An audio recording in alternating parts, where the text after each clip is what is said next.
President Obama wraps up his Midwest bus tour today. He wasn't the only presidential candidate in Iowa on Tuesday, however. Texas Governor Rick Perry was there, too. And they actually had a few things to say about each other. CBS News Chief White House correspondent Norah O'Donnell joins us from Atkinson, Illinois this morning, where the president will be talking about jobs later today. And I don't know if he'll be referencing that tractor behind you at all, Norah. Exactly. Welcome to rural America, right? The president's talking about jobs here, of course, manufacturing. That's actually a hybrid tractor, believe it or not. But anyway, the president has been on this bus tour trying to talk about the jobs, but he's also had to talk about politics. And he found himself talking about Governor Rick Perry yesterday, and he said that Perry needs to be a little bit more careful about his rhetoric, but he said he'd cut him some slack since he's a new candidate in the field.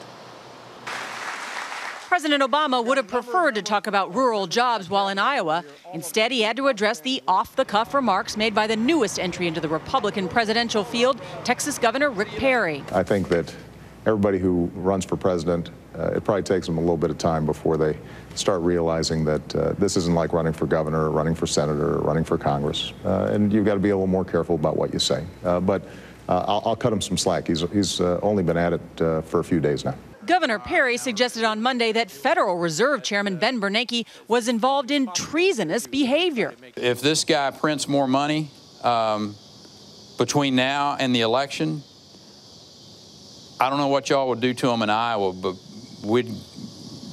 we would treat him pretty ugly down in Texas. A day after the remark, Perry still stood by his comments, but the freewheeling Texas swagger was gone, and a more reserved candidate emerged, still focused on President Obama. You know, it's almost humorous, but it's truly not, that the current administration tells us that we're in a recovery.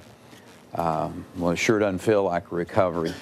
As for the president, he admitted on day 2 of his 3-day bus tour that his government couldn't solve economic problems on its own. And I'm also convinced that comeback isn't going to be driven by Washington. It is going to be driven by folks here in Iowa. The president also reiterated his support for proposals to extend the payroll tax cut, offer new job assistance to newly returning veterans, and a new road construction bill. He said nothing was off the table. We want to leave no stone unturned when it comes to strengthening this economy. Today is the third and final day of the president's bus tour, and then he heads to Martha's Vineyard for a vacation with his family. Erica? Norah, in terms of some of those comments from Governor Perry, you would expect the Democrats to bristle a little bit at that. But there's also been a little bit of a backlash from Republicans, correct?